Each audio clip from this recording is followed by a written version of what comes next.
Empezamos. Bueno, ahora vamos a continuar.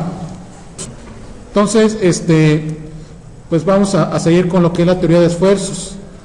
¿Qué vamos a ver ahora? Vamos a ver los esfuerzos principales. ¿Qué significa esto? Nosotros teníamos muchos esfuerzos en diferentes direcciones, ¿no? Teníamos un elemento diferencial y teníamos muchos esfuerzos en cualquier dirección, ¿no? En una dirección tenemos un esfuerzo, en otra dirección tenemos otro esfuerzo y así sucesivamente, ¿no? Entonces, para diferentes planos, pues nosotros vamos a tener diferentes esfuerzos, ya sea en 2 dimensiones o en 3 dimensiones. Entonces, toda esa gama de esfuerzos que tenemos en todas las direcciones, nosotros nos va a interesar. ¿Cuál nos va a interesar? Pues los máximos, ¿no? ¿Y por qué nos van a interesar los máximos?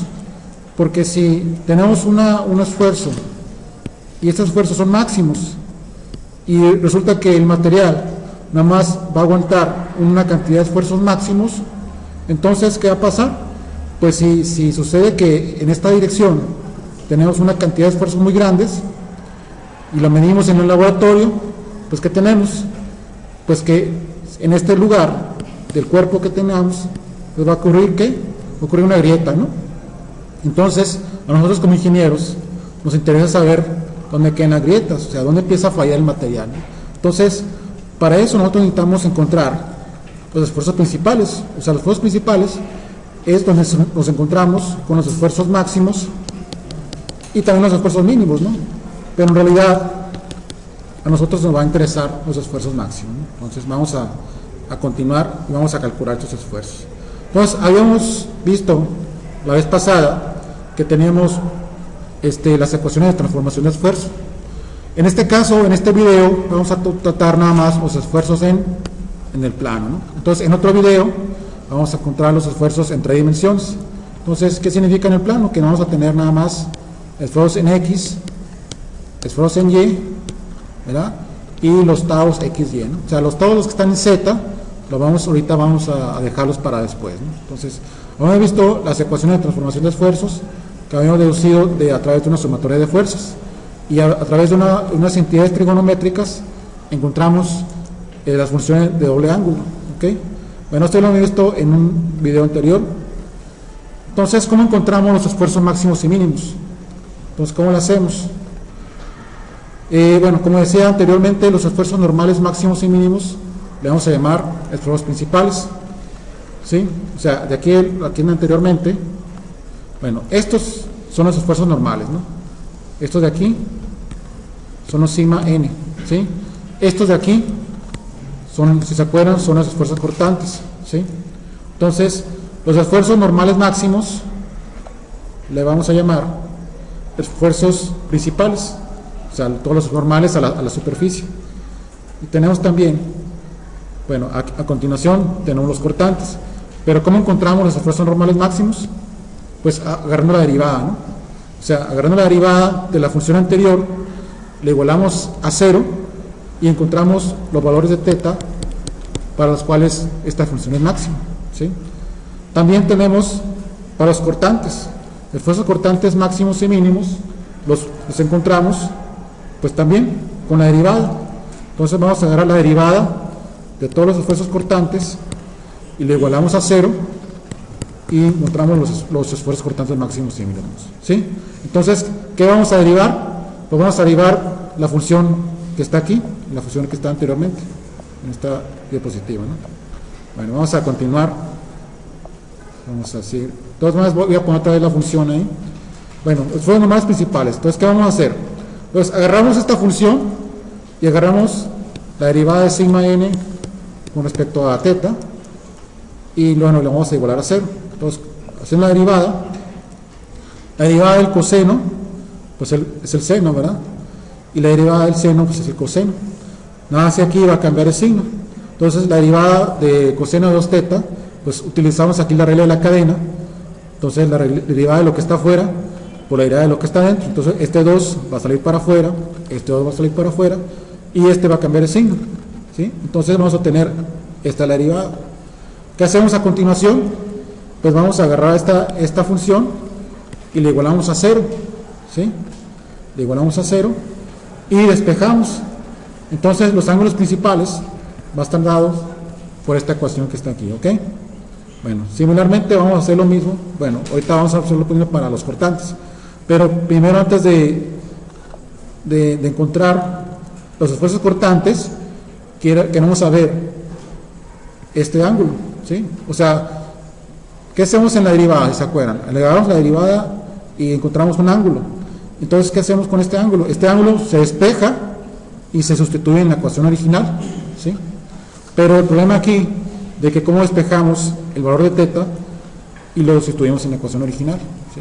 O sea, no está tan sencillo. O sea, lo que tenemos que hacer aquí es agarrar teta igual a la tangente inversa de tau xy, y agarrar la tangente inversa y ponerla aquí, pues sería seno de 2 veces la tangente inversa de todo esto que está aquí, ¿no? Entonces sería una forma muy complicada de tener esta función de sigma n, ¿verdad?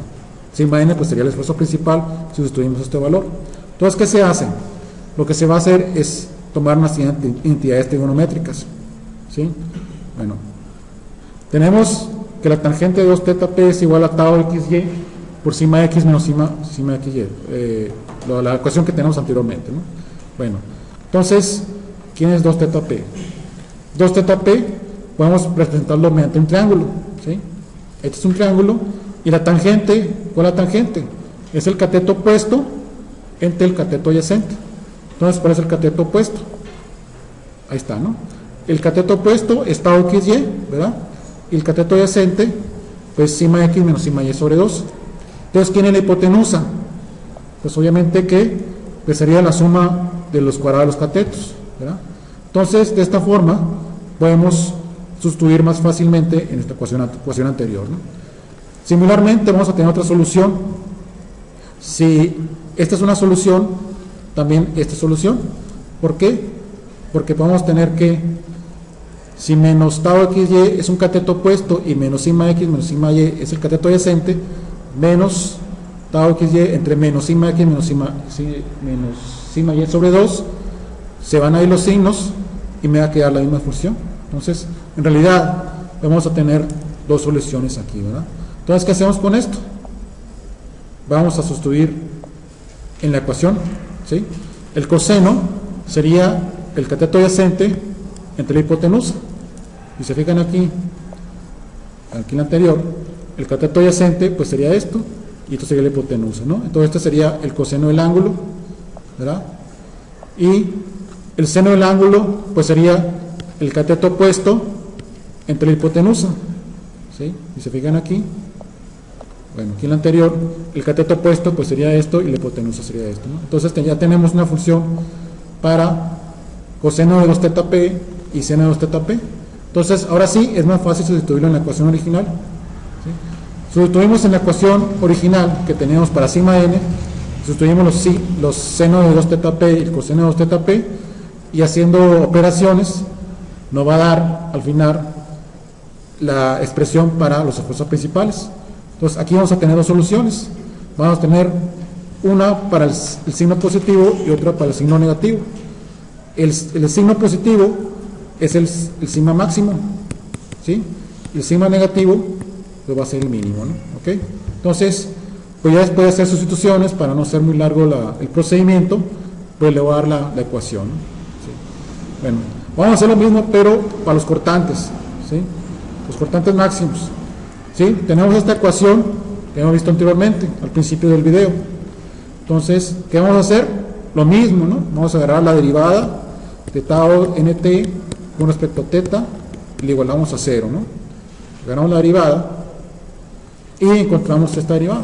Entonces, la derivada del seno pues sería el coseno, la derivada del coseno sería menos seno, y sacamos los dos y agarramos esta derivada y le igualamos a 0, ¿sí? Entonces, vamos a despejar con forma de tangente. Si agarramos el seno, lo pasamos para acá, el coseno, y esto lo está multiplicando, pasa a otro lado dividiendo, entonces tenemos esta expresión. Entonces, en lugar de teta p le vamos a poner teta s, la s de cortante, ¿no? De shear, así viene, ¿no? Entonces, esa es otra solución para el cortante. Entonces vamos a hacer algo análogo, ¿no?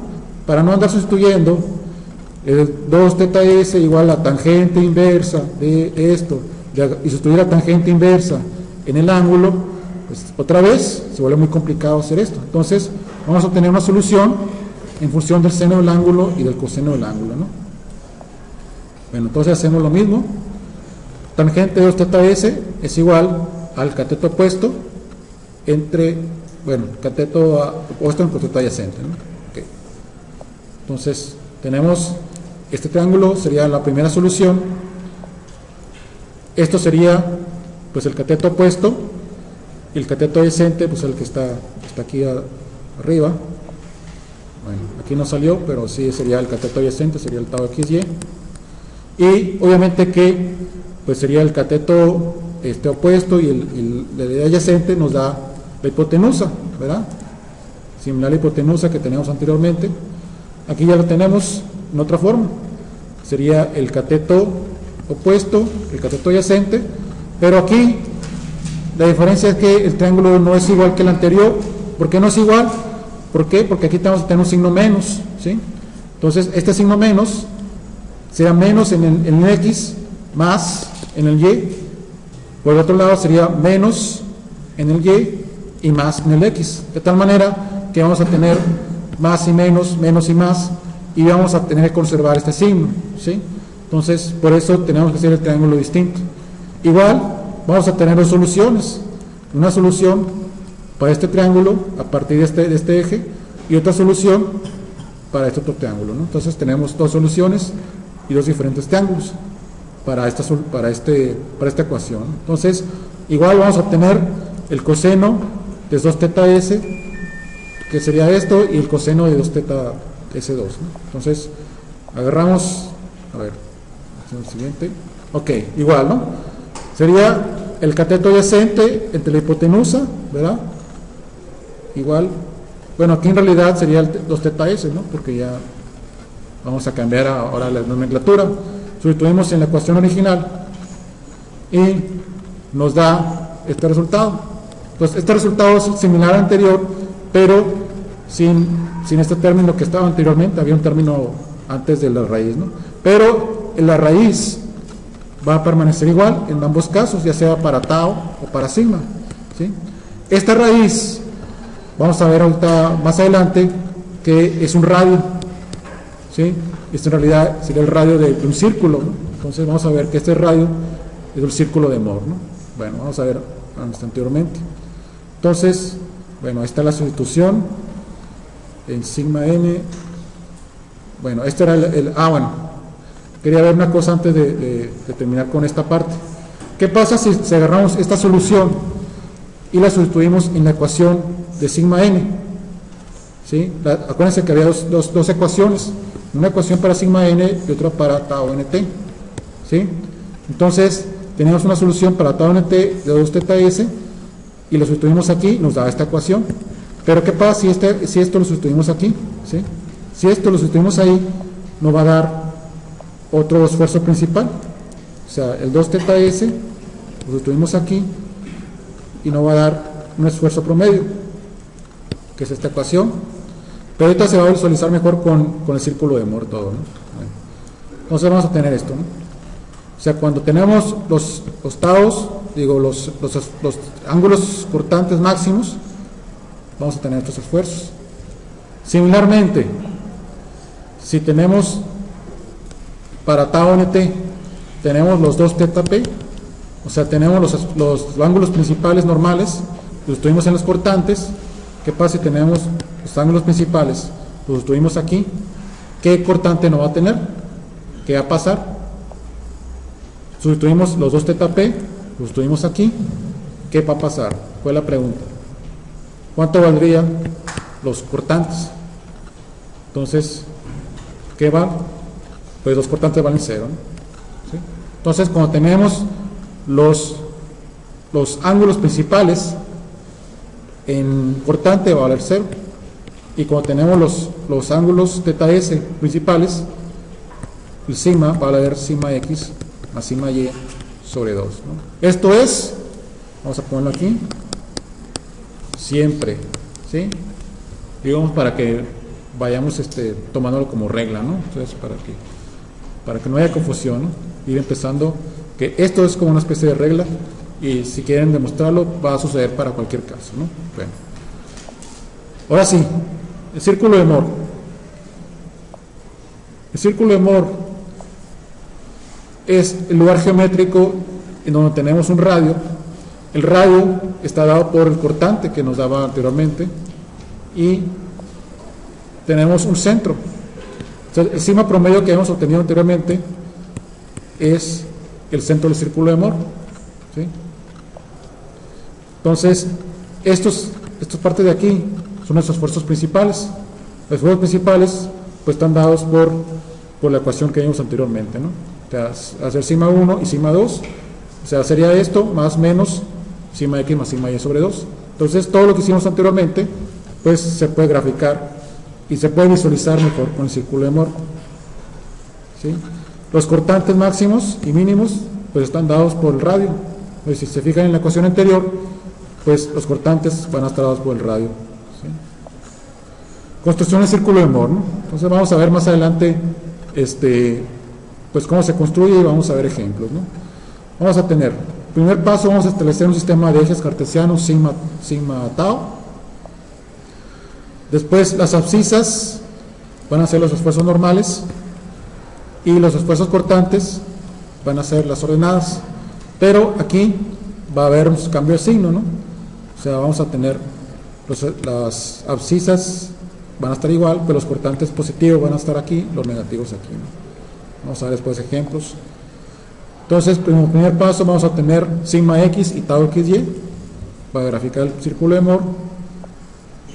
Vamos a graficar el centro del círculo de Moore como sigma x más sigma y sobre 2, y vamos a graficar el punto y, ¿no? Entonces, vamos a graficar los puntos y vamos a construir el círculo de Moore, ¿sí?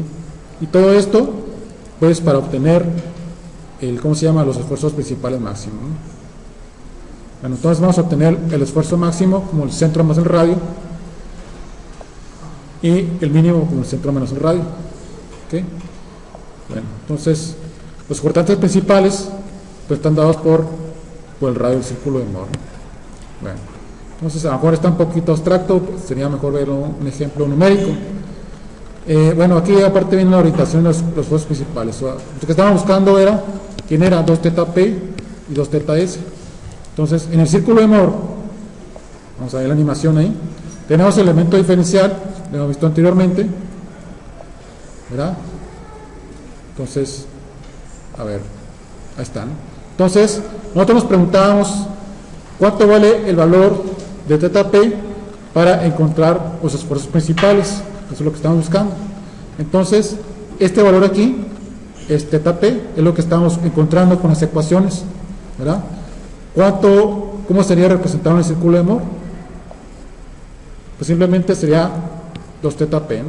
Entonces, esta parte de aquí es el punto X, o sea, es el punto, este es este punto. Tenemos estos sigmas X y Y. Si giramos a favor de la manecilla del reloj, 2 θ p, vamos a girar θ p a favor de la manecilla del reloj, pero vamos a girar a la mitad, ¿sí? Aquí vamos a girar θ p y aquí vamos a girar 2 θ p, ¿no? Entonces aquí nos encontramos con sigma 1 y aquí nos vamos a encontrar pues con sigma 1 también, ¿sí? Bueno, vamos a ver después ejemplos, ¿no? Bueno, vamos a un ejemplo así rápido. Dice, encuentre los esfuerzos principales usando el círculo de Moore. Tenemos que sigma x vale 30, sigma y vale 10 y tau xy vale menos 45, ¿no? En los ejemplos anteriores habíamos encontrado sigma n y tau nt. Entonces aquí acuérdense que estamos todavía en 2 dimensiones, encontramos los esfuerzos en un solo plano. Entonces ahora nos interesa saber cuánto valen los esfuerzos principales, o sea, cuánto vale sigma 1 y cuánto sigma 2, ¿no? Entonces lo podemos hacer con las ecuaciones, pero también lo podemos hacer con el círculo de Moore, ¿no? Pero bueno. Bueno, vamos a graficar el punto X. El punto X es el punto de 30 y menos 45. Entonces graficamos el punto X, el punto Y, este sería el sigma X, el sigma Y. Aquí vamos a graficar menos tau xy y tau xy. Ya con estos puntos graficamos el centro como sigma x más sigma y sobre 2, sigma x más sigma y sobre 2, y graficamos el centro, y se pueden irse a ver los pasos que hacemos, y tenemos el centro, tenemos el punto x, el punto y, agarramos un compás, lo unimos y graficamos el círculo, ¿sí? Entonces, ya que graficamos el círculo, pues tenemos que el esfuerzo principal máximo va a ser igual a el centro más el radio, ¿sí? O sea, agarramos el centro más el radio, aquí tenemos localizado el sigma 1, y el sigma principal mínimo sería el centro menos el radio, ¿sí? Bueno, el principal, el ángulo, pues también lo podemos obtener mediante esta parte, ¿no? Entonces, habíamos visto que 2θp, pues sería el ángulo que forma el punto X con el esfuerzo principal. Entonces, giramos 2θp en el círculo de Moore y vamos a girar θp, aquí giramos 2θp, y aquí en el elemento, en realidad vamos a girar θp, ¿no? Entonces, aquí el elemento lo tenemos de esta forma y lo vamos a orientar así, ¿no? Entonces, bueno, en este caso, pues sería la mitad, ¿no? Bueno, aquí así no sé si alcanza a ver que 2θp se alcanza a ver 77.471, y pues la mitad de 77.471 pues sería 38.7, ¿sí? Entonces giramos θp en este elemento y giramos 2θp en el círculo de Moore, ¿ok? Y bueno, otra convención, no sé si vemos en el ejemplo anterior, en lo que cuando calculamos sigma n y tau nt, que cuando tenemos un ángulo, acuérdense que habíamos dicho que tenemos un ángulo en sentido contrario a la manecilla del reloj, el ángulo es positivo, ¿verdad? A partir del eje X, en sentido contrario a la manecilla del reloj, el ángulo era positivo, pero como giramos a favor de la manecilla del reloj, ¿verdad? A partir del eje X, pues obviamente que nuestro ángulo va a ser negativo, ¿no? Entonces, este ángulo, por eso lo vamos a poner negativo. Igual aquí, ¿sí? Si giramos a favor de la manecilla del reloj, pues nuestro sentido del ángulo, pues lo vamos a tener como negativo.